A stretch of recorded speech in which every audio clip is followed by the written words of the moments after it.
The Torah tells us in the Seder of Tazriah that a person who has contracted tzaras, either because of his arrogance or because of lashon hara, or other reasons explained by the Chachamim, that individual has to see to it that his hair is grown long, his clothes are torn, and he has to sit at the outskirts all the way out of the three machanos, the three encampments of Klal Yisrael, v'tomei tomei yikra, and he has to announce to any others who might potentially approach him, explaining to them that he is tamei, they're not permitted to draw near. Kol yemei asher hanega bo yitma tamehu, all the days during which he is still afflicted with its aras, with the leprosy, badad yeshev michutz lamachane moshavo. He has to sit alone out of the machanos, away, separate and apart from every other member of Klal Yisrael.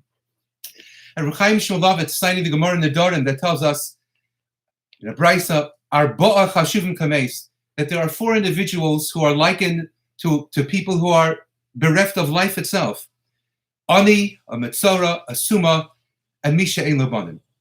An ani, a person who is so poor, so impoverished that he lives literally from hand to mouth.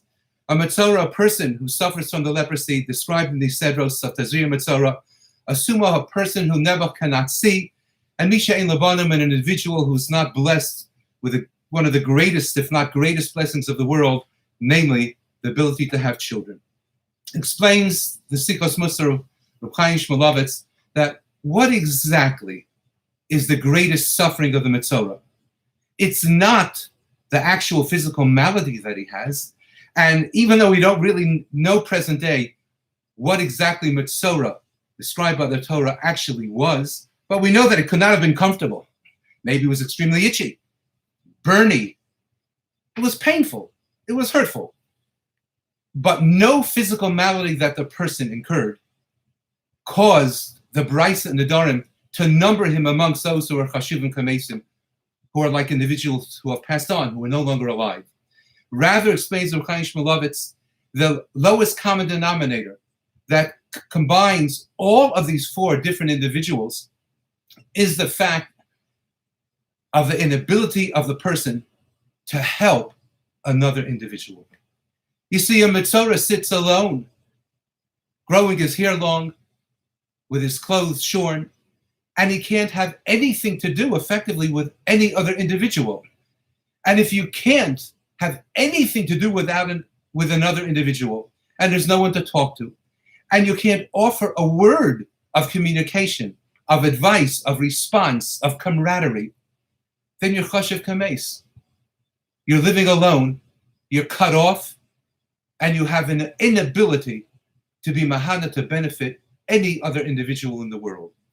Similarly, and ani, do you know what the worst thing about a person who lives hand to mouth is? It's not that he doesn't know where his next meal is coming from.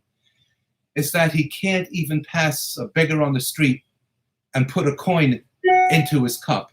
He can no longer help another individual whatsoever. There's nothing that he can contribute to another person.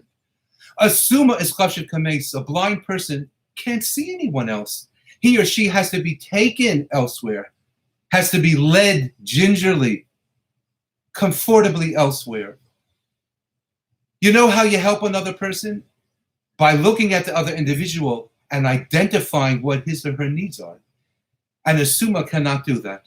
A suma can't take in anything with his or her eyes, and therefore cannot possibly really help an individual, not by helping them across the street, not by fixing their tie, not by straightening their jacket, not by combing their hair, not by being able to address what the other individual really needs during a time of kosher.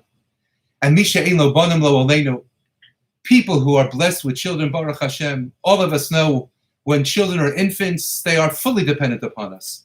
And as they become toddlers, they have so many things that they want from us. And as they become adolescents and they drive us nuts and crazy, they want so much from us, yet want us at a distance, not to interfere, to permit them to make their own decisions. But at the end of the day, they need us.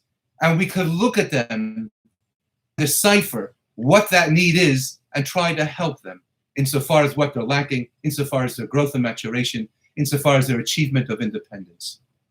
All four individuals, a metzora, an ani, a suma, and Misha Ein Lo Banim can't effectively really help another person in their Dalet Amos continuously, as children can be helped by their parents, as people who can see others can readily identify, as a person who is blessed with the ability to reach into his pocket and share via tzedakah, addressing the needs of others, and a Metzorah, once re-enter into the community, can help and be a part of others.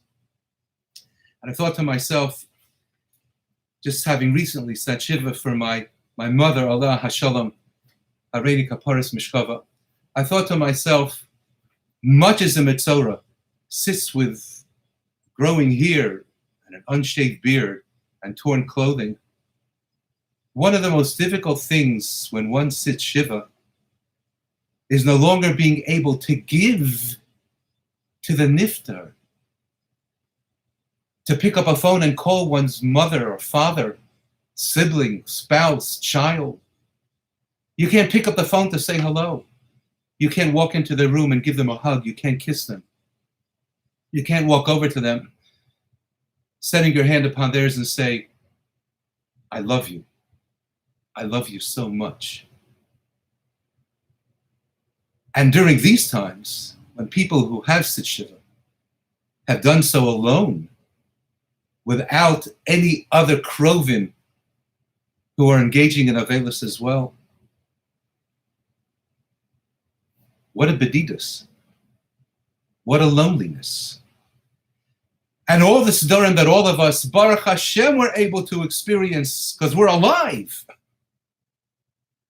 But for the most part, a greater balance of Klal Yisrael than ever before did so, either with just one other person at the Seder, or if one is blessed with children at home, with a few, but not one's married children, not one's Einaklach, one's grandchildren, not one's aging parent. So those of us who, Baruch Hashem, were able to experience Adorim with the presence of a spouse, how fortunate were we. But if a person celebrated the Seder alone, then they had no one to talk to. Badad Yeshev, no one near them. They had no one to pass something to, like an ani. No one to hand something to. No one to share the manishtana with. No one to benefit.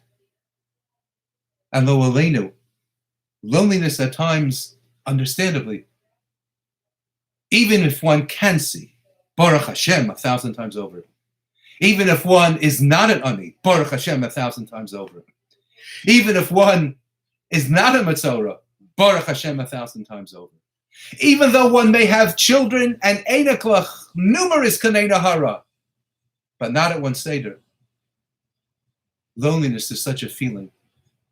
If it's absolute loneliness without another person sitting near one, it's a feeling of Misa. It's a feeling of death.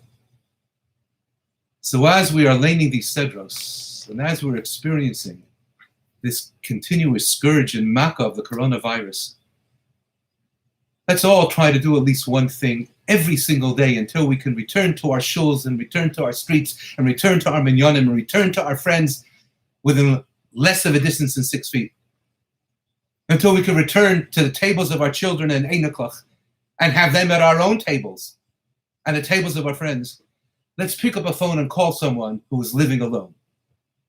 Let's pick up a phone and call someone who's living alone and tell them, I was just thinking of you. Let's give them the feeling that someone cares sufficiently about them. Let's give them a boost. Let's give them the feeling that someone else has their eyes upon them and wants to extend their friendship and their love. No one should be a badad yeshev mechutz lamachana. No one should feel oneself alone without friends, without anyone who cares.